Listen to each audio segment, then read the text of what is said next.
अरे आमची भूमिका काय, जी महायुतीची भूमिका आहे एकत्रितपणे, तीच आमची भूमिका आहे. त्याचे नवीन काय आहे? प्रत्येक मिटिंगला जे आमचे प्रतिनिधी असतात तिथे.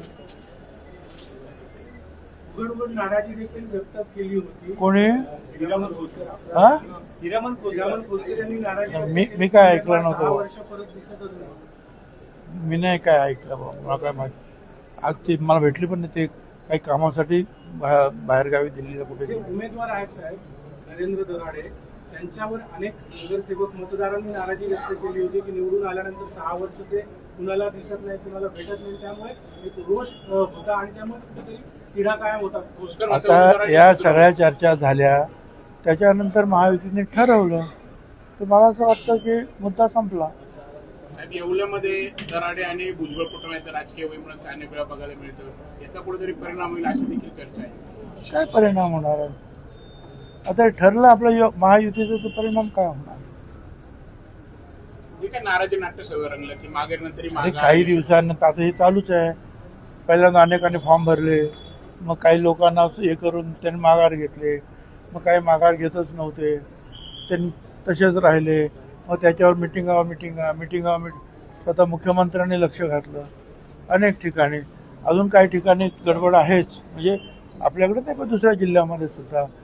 तर ते जे आहे सगळं काही एकत्रितपणे कसं काही जायचं याचा पूर्ण प्रयत्न जे आहेत महायुती आघाडीचे जे नेते आहेत ते करत आहेत.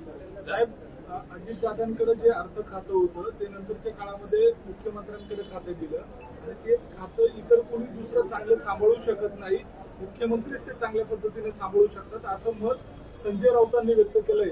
आपल्याला काय वाटतं हे सगळं? आता कोण काय संजय राऊत सांगणार आणि खातं वाटप होणार असेल तर संजय राऊतकडे जाऊन सांगू बाबा तू काहीतरी कर म्हणून. कशाला ते बोलतायत?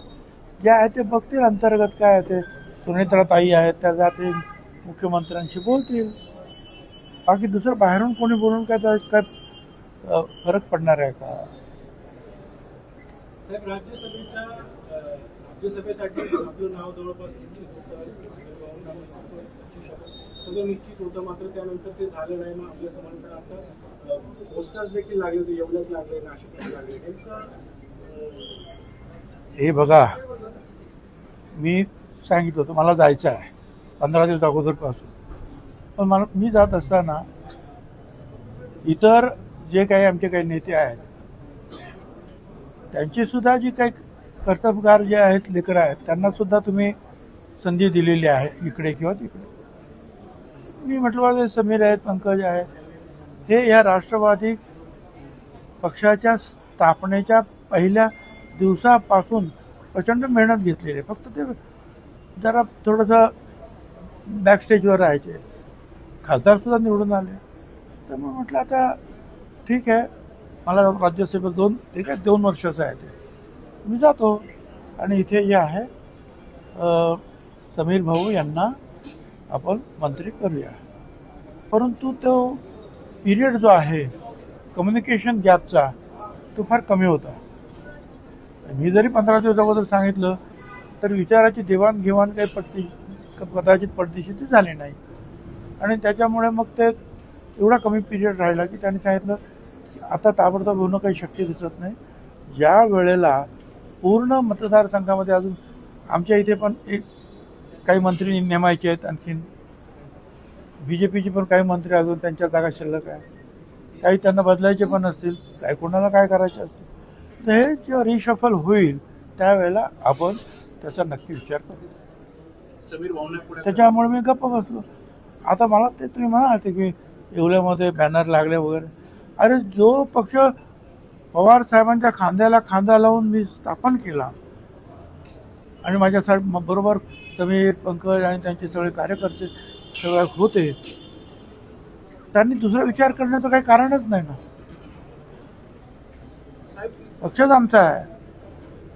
ज्यावेळेला हे सगळं नाव जाहीर करत होतं राजेंद्र जैन यांचं, त्यावेळेला सांगितलं की प्रादेशिक समतोल साधण्याचा एकूण प्रयत्न झाला. ज्या ठिकाणी प्रफुल्ल पटेल हे खासदार आहेत गोंदियामधनं, त्याच ठिकाणी राजेंद्र जैन यांना संधी दिली जाते. हा कुठला प्रादेशिक समतोल साधला जात होता? काय नेमकं असं धोरण आपलं?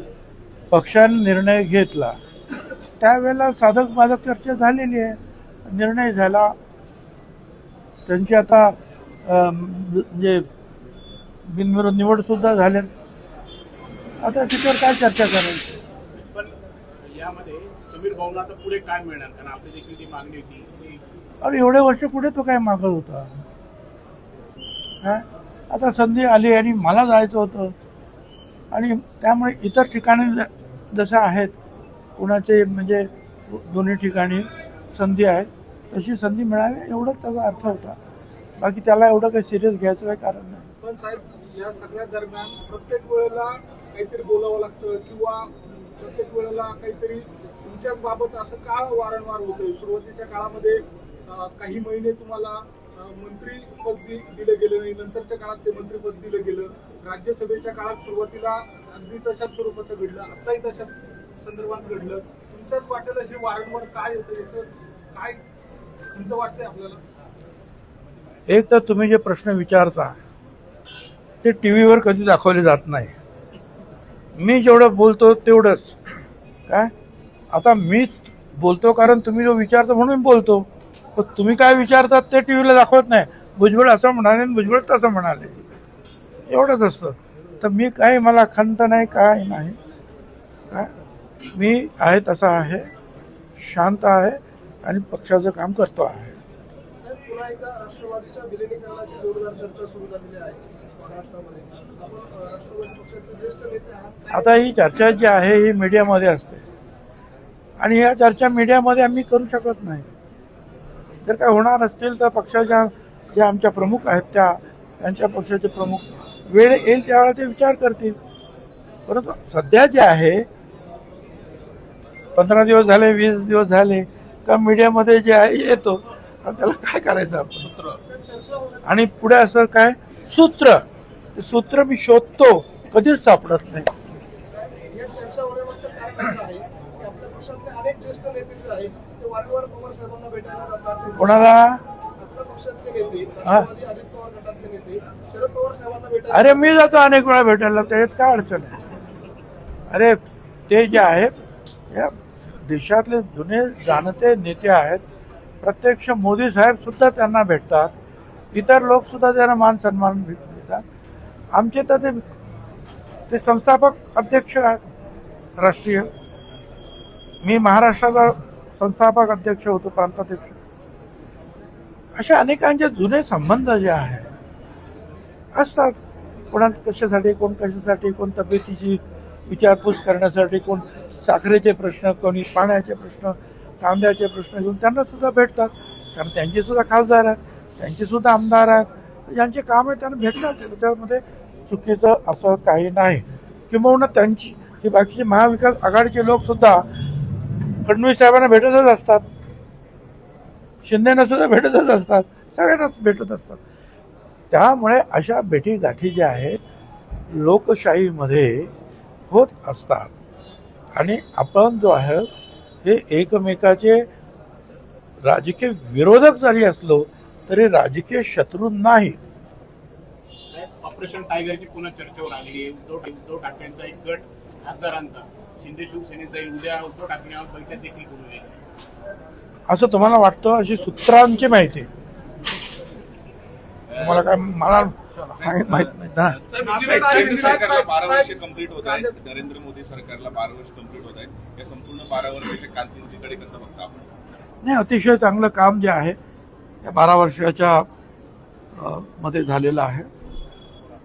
विशेषतः अनेक विकासाची कामं, शेतकऱ्यांना सहकार्य करण्याचं काम, महिलांच्या विकासासाठी काम, या अनेक गोष्टी, परराष्ट्र संबंध.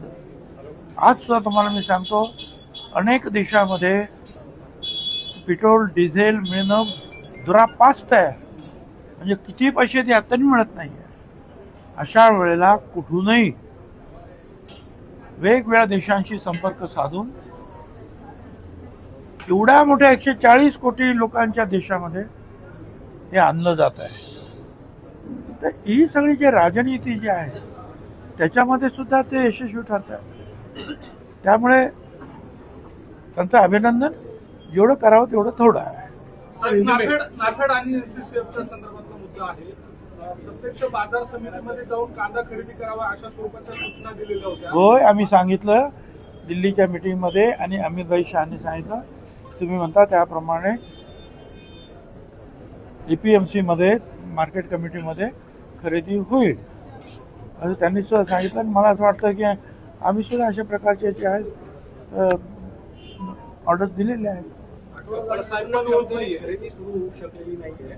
त्या संस्थांना त्याचं टेंडर दिलं आहे, त्या संस्थांनी कागदपत्रांची पूर्तता केली नाहीये, त्यामुळे अनेक ठिकाणी ती खरेदी सुरू होईल. एक आहे की त्यांचं असं म्हणणं असतं की बा आमच्याकडे एवढा स्टाफ नाही आहे प्रत्येक ठिकाणी जाऊन कांदा खरेदी करण्यासाठी, म्हणून ते शेतकऱ्यांच्या ज्या संस्था आहेत त्यांची मदत घेतात.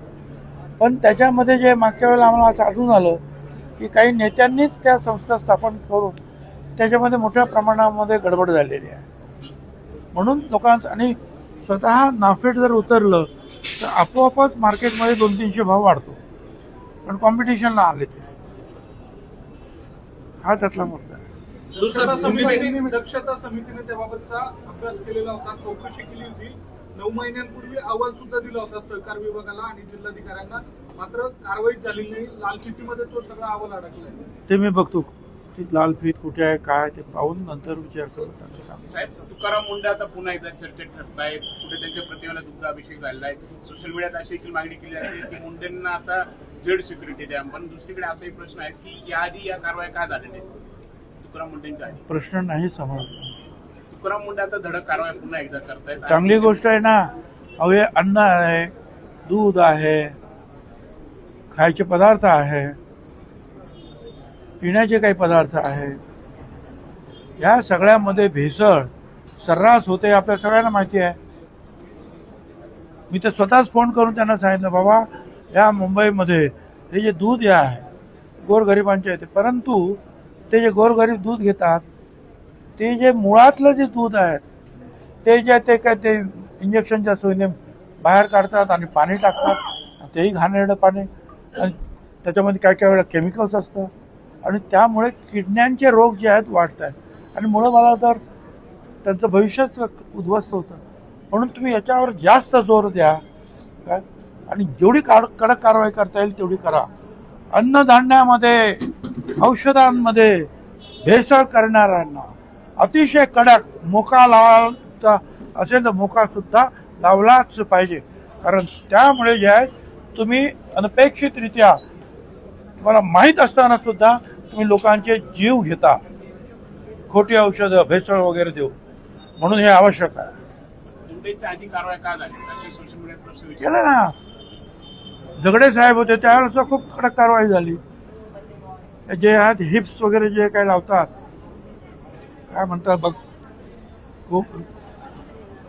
ते आपल्या कमरेला काय मराठी शब्द काय खुबा. आता ते त्यांनी त्यावेळेला किती लावून धरलं होतं की हे जे खुबे लावले जातात ते अमेरिकेमध्ये हे नाकारलेले आहे. मोठ्या कंपनीवर त्यांनी लढाई घेतली आणि शेवटी जे आहे त्यांच्या बाजूने निकाल आता आलेला लागला की नाही झगडे सांगत होते ते बरोबर होते. ते त्यांनी सुद्धा फार कडक काम केलं होतं. चांगली औषधं आली पाहिजेत, त्या औषधामध्ये भ्रष्टाचार होता कामा नये. जेनेरिक औषधं त्यावर सुद्धा त्यांनी भर दिला होता. स्वस्तात मुळात जेनेरिक आहे, मुळात जे एक औषध असतं त्याच्यावर प्रक्रिया करून मग वेगवेगळे जे ब्रँड तयार होतात ती जेनेरिक औषधं जे आहेत ते सुद्धा सुरू करण्यामध्ये त्यांनी प्रयत्न केला. तर काही जे असतात अधिकारी ते प्रामाणिकरित्या काम करतायत. सर, हिंदी में एक सवाल है. TCS गुना में एक कर्मचारी ने सुसाइड किया है. गुना में TCS कंपनी में गुना में एक कर्मचारी ने सुसाइड किया है, उसके बारे में क्या है? मुझे पता नहीं है, हम मालूमात करेंगे, बाद में बोलेंगे. धन्यवाद.